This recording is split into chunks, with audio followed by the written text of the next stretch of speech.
லீக்கான video, அறிவாலயத்திடம் வசமாக சிக்கிய முக்கிய பெண் எம்பி, நிலைமை தலைகீழ்.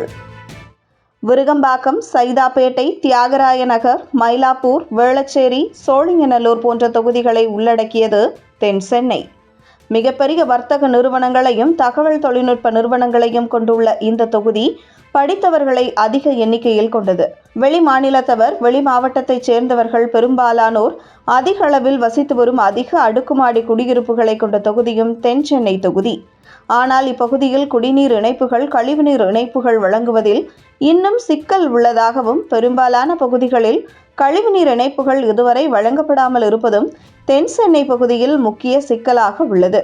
அது மட்டுமின்றி மழைநீர் வடிகால் மற்றும் கழிவுநீர் பாதைகளுக்கான பணிகள் அனைத்தும் மந்த நிலையிலேயே இருப்பதாக அப்பகுதி மக்கள் கருத்து தெரிவிக்கின்றனர்.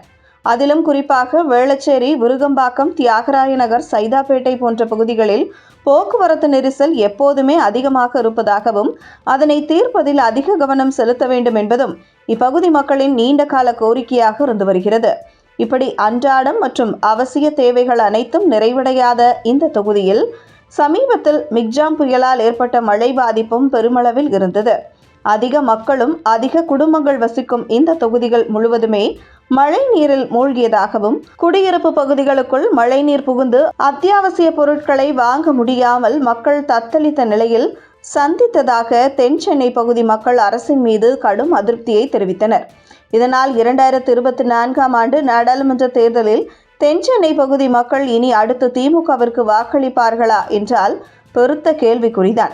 ஏனென்றால் அந்த அளவிற்கு அதிருப்திகளை திமுக அரசிற்கு எதிராக அப்பகுதி மக்கள் முன்வைத்தனர்.